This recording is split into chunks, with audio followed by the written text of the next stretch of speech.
오늘 부동산 등기입니다. 부동산 등기 의미는 부동산의 귀속과 그 귀속의 형태를 외부에서 인식할 수 있도록 공시하는 방법입니다. 이와 유사한 제도, 등록이라는 제도가 있는데요. 여러분 저희가 자동차를 사게 되면 등록을 하는 거잖아요. 이것도 외부에 공시하는 제도로서 등기와 유사한 제도인 것 같습니다. 그다음에 부동산 등기 효력에 대해서 간략하게 설명을 드리겠습니다.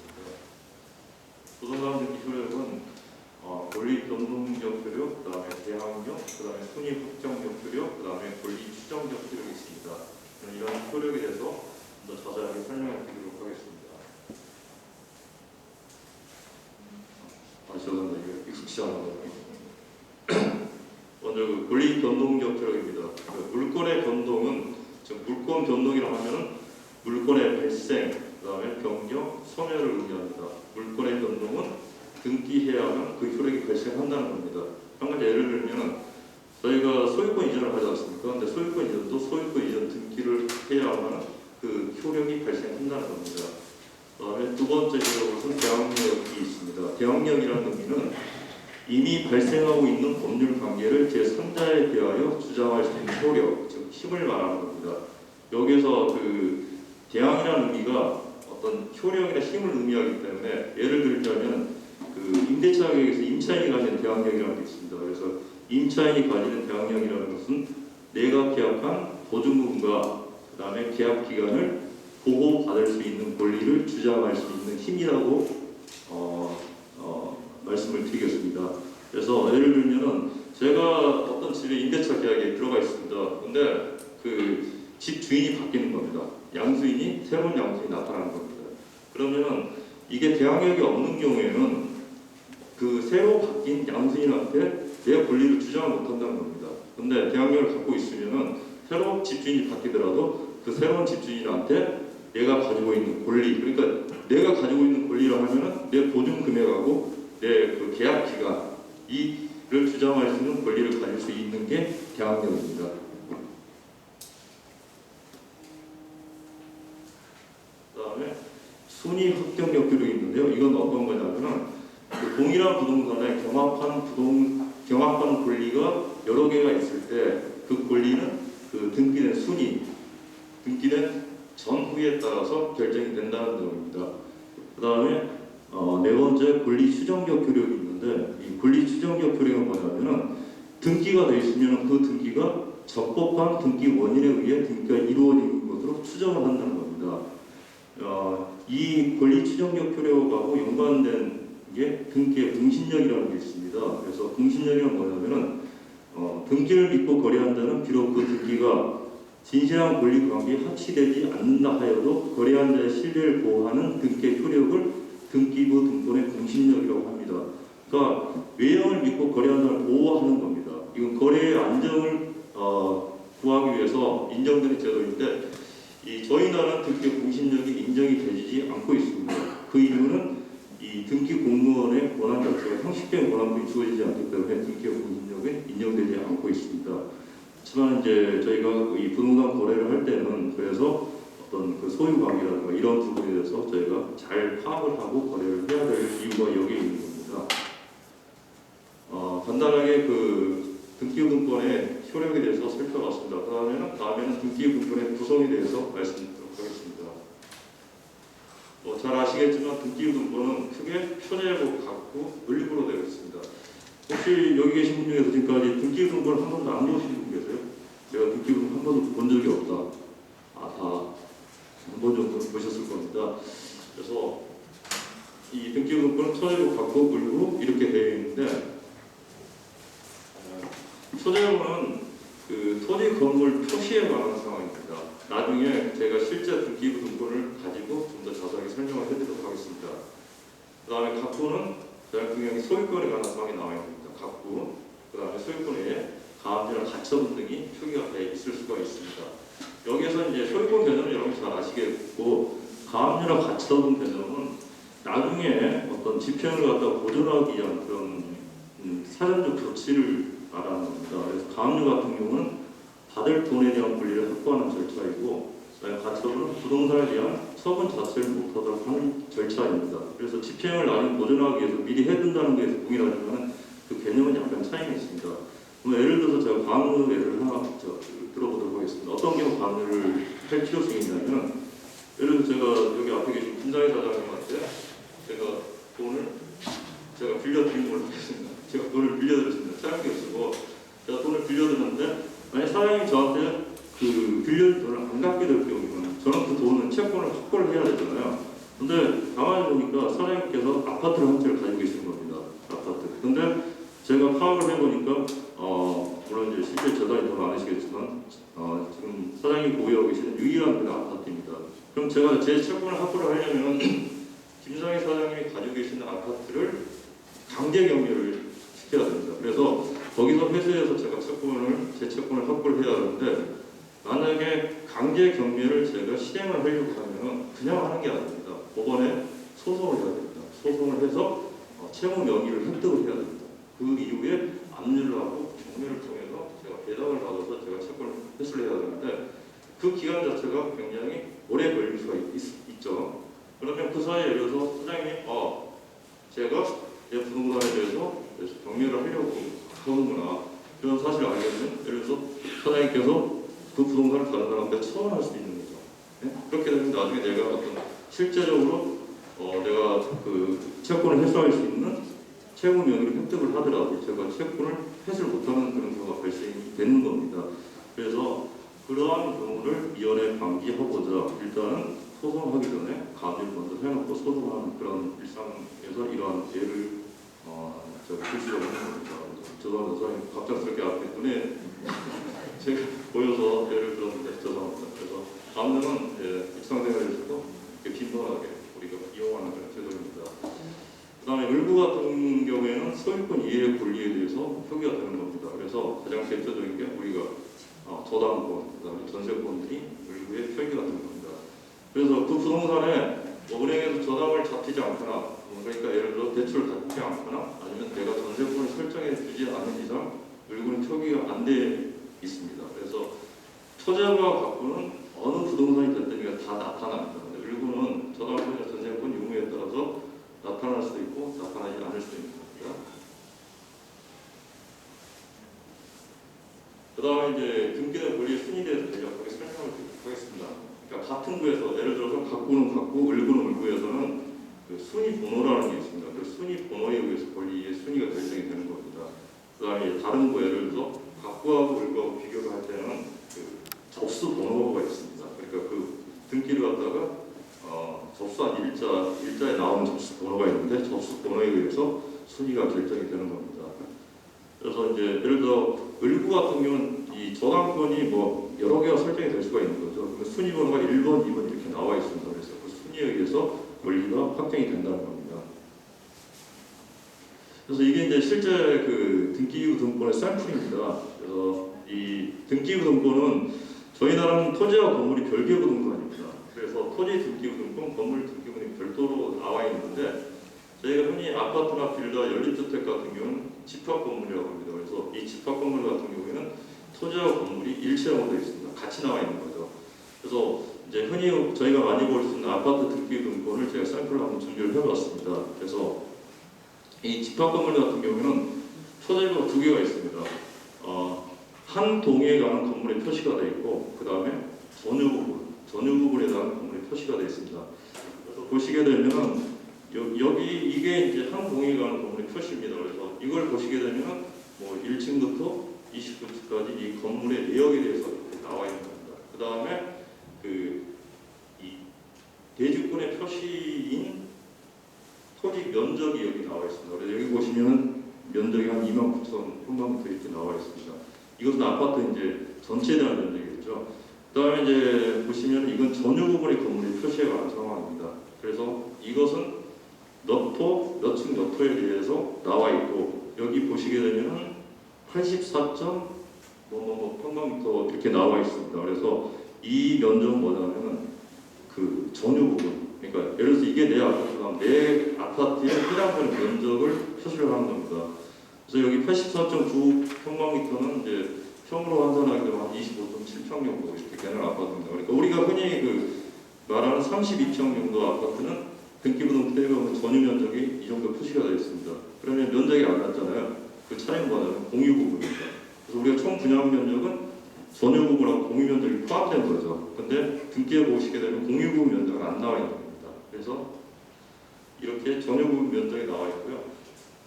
그 다음에 여기 잘 안 보이실 것 같은데 여기 보시면 대지권이라고 표시가 되어 있습니다. 그래서 대지권은 48점, 저도 잘 안 보이는데 555 평방미터 이렇게 나와 있는데 이 대지권은 뭐냐면 이 우리가 아파트나 집합건물 생각하면 어떤 그 건물만 생각하시는데 이 토지에 대한 나의 지분이 있다는 겁니다. 그게 대지권이거든요. 그러면 이 전체 29,000 평방미터 중에서 45점 몇 평방미터가 나의 이 토지에 대한 나의 지분이라고 합니다. 그래서 이 보시게 되면 이제 이렇게 표절과 이렇게 나와 있고요.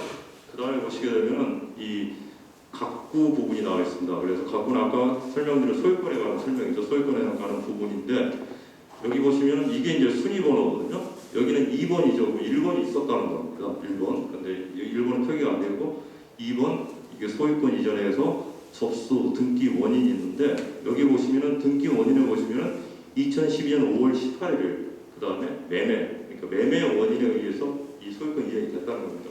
등기 원인 여러 가지 있겠죠. 뭐 매매가 있을 수가 있고 그 다음에 뭐 증여가 있을 수 있고 뭐 상속이 있을 수가 있고 그 다음에 여기 보시면은 접수 번호가 여기에 나와 있는 겁니다. 그래서 일자는 이 등기 일자보다는 접수 일자가 중요합니다. 이건 실제 법원의 등기소에 등기가 접수된 그 일자이기 때문에.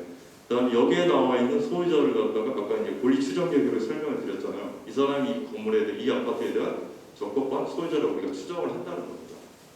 그다음에 이제 아까 설명드린 물권은 여기 보시면 이제 저당권이 없는 경우에는 일부에 이렇게 표시 내용이 없습니다. 그다음에 이제 밑에 예시를 보시면은 이건 저당권이 설정되어 있는 예시입니다. 그래서 저당권이 설정되어 있는 예시인데 우리가 흔히 이제 은행에서 대출을 받잖아요. 대출을 받게 되면은 이 은행에서는 뭘 설정을 합니까? 저당권을 설정을 하는데 요즘은 이제 근저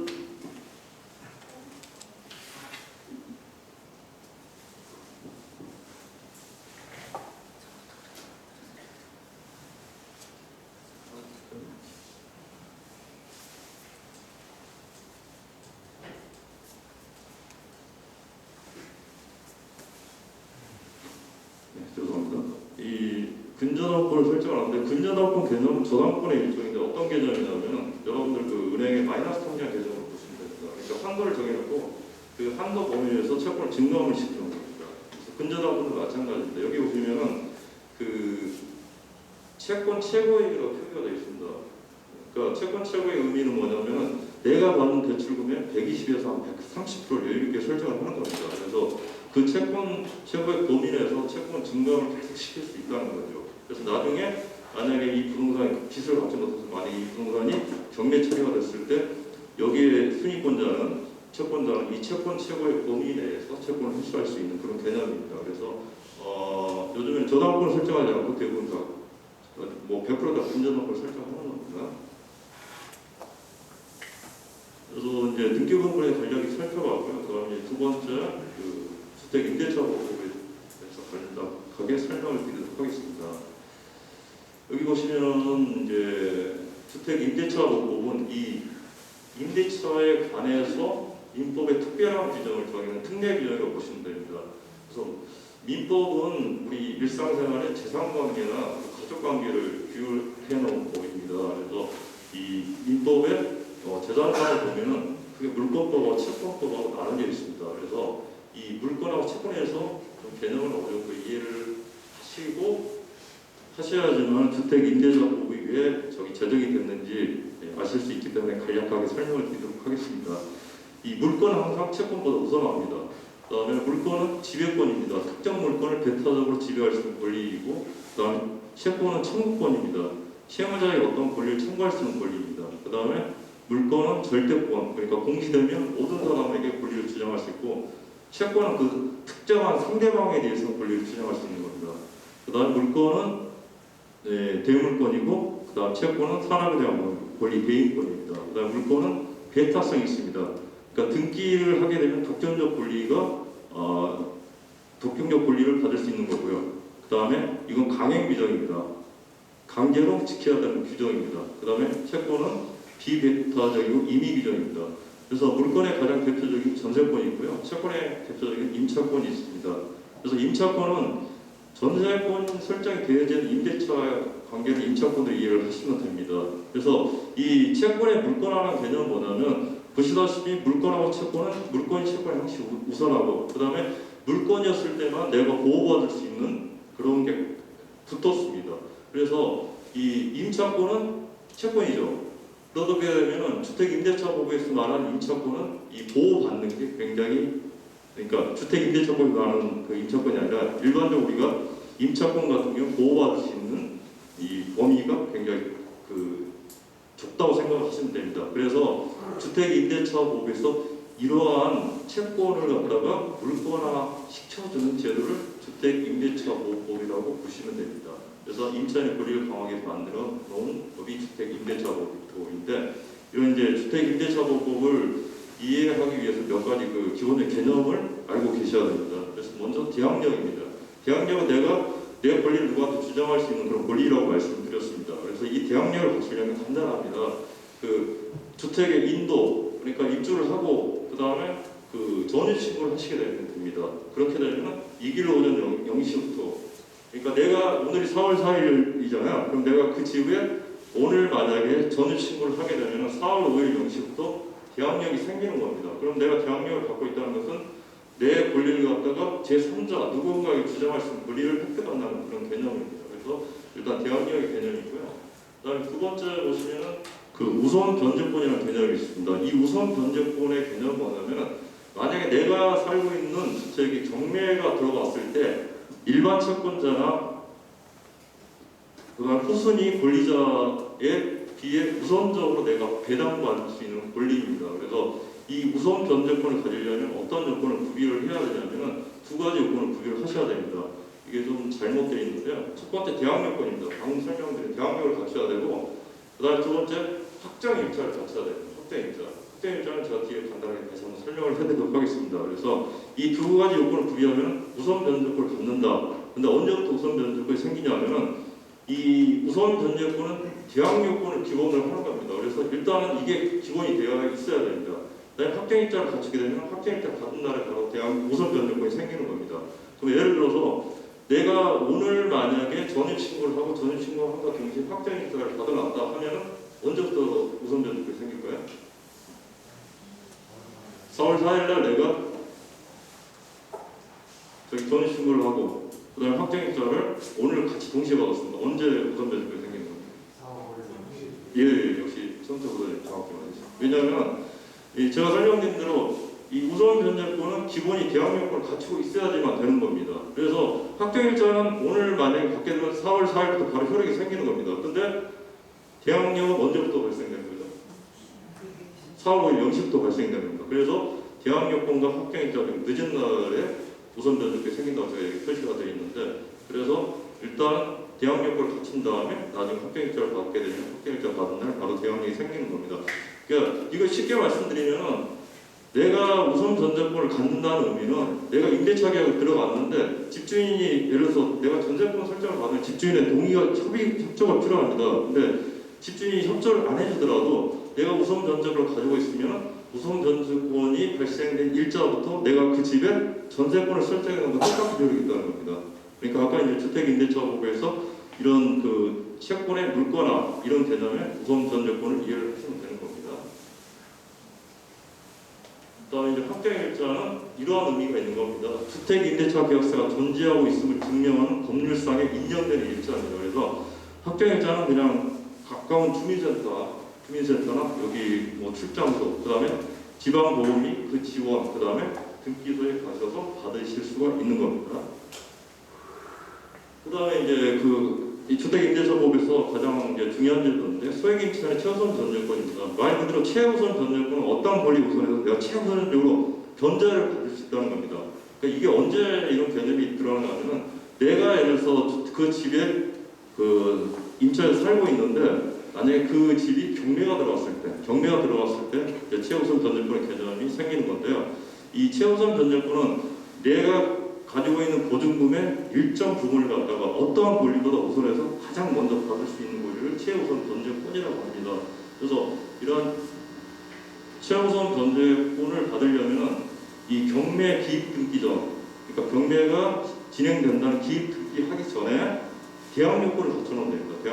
계약 요건은 아까 설명된 대로 간단하죠. 전유만 하시면 됩니다. 그 집에 살고 있어서 전유만 하시면 되고, 그 다음에 이 소액 보증금 중에 최우선 변제금을 받으시려면 배당 신청을 하셔야 됩니다. 그 경매 절차에서. 그래서 이러한 조건을 갖고 있으면 최우선 변제권을 받으실 수가 있는데, 이 최우선 변제 금액은 기업에 따라서 약간 차이가 있습니다. 그래서 이게 아마 제가 알기로는 9차 개정이 된 걸로 알고 있습니다. 그래서 이게 이제 최근에 개정된 내용인데요. 어떤 내용이냐면은 아무나 다 최우선 변제권에 해당되는 게 아니라 내가 가지고 있는 보증금 자체가 서울 같은 경우는 1억 5천 이하여야 됩니다. 그 다음에 가밀업계권은 1억 3천 이하. 그 다음에 이 광주 같은 광역시잖아요. 광역시는 7천만 원 이하, 교외 지역은 6천만 원 이하일 경우에만 이 최우선 변제권을 받을 수가 있다는 겁니다. 그러면 최우선 변제권 얼마를 받을 수가 있느냐? 서울 같은 경우는 5천만 원까지 전체를. 그 다음에 가밀업계권은 4,300만 원. 그 다음에 이 광주 광역시 같은 경우는 2,300만 원. 그 다음에 교외 지역은 2천만 원입니다. 그러니까 내가 예를 들어서 광주 광역시에 사는데 보증금이 6천만 원입니다. 보증금 6천만 원. 그러면은 소액 보증금 범위 안에 들어오죠. 7천만 원 이하니까. 그러면 6천만 원 중에서 2,300만 원까지는 어떤 권리에 우선해서 먼저 배당을 받을 수 있다는 겁니다. 그래서 이게 소액 보증금 제도인데, 여기서 한 가지 유념하셔야 될 게, 이 기준 적용되는 기준은 현재 일 기준이 적용되는 게 아니라 그 부동산에 최초로 근저당권이 설정되어 있는 그 근저당권 설정일자 기준을 하는 겁니다. 그러니까 예를 들어서 내가 들어가 있는 집이 부동산에 근저당권이 예를 들어서 과거에 설정이 돼 있다. 예를 들어서 18년도나 2017년도에 만약에 최초 근저당권이 설정이 돼 있다. 그러면 이 적용되는 최우선 변제권은 지금 기준이 아니라 그 당시 기준에 최우선 변제금이 적용이 된다는 겁니다. 그래서 이 점은 좀 유념하셔야 될 필요가 있으시고요. 그 다음에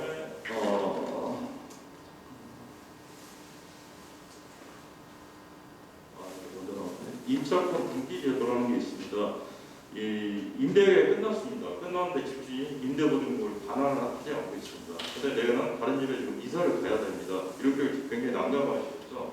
근데 만약에 내가 다른 집에 이사를 가서 만약에 내가 그 집에 전입을 하게 되면 이 계약력이라는 아주 중요한 그런 나의 권리를 갖다 잃을 수가 있잖아요. 그래서 이럴 경우에 활용하는 제도가 임차권 등기 제도라는 게 있습니다.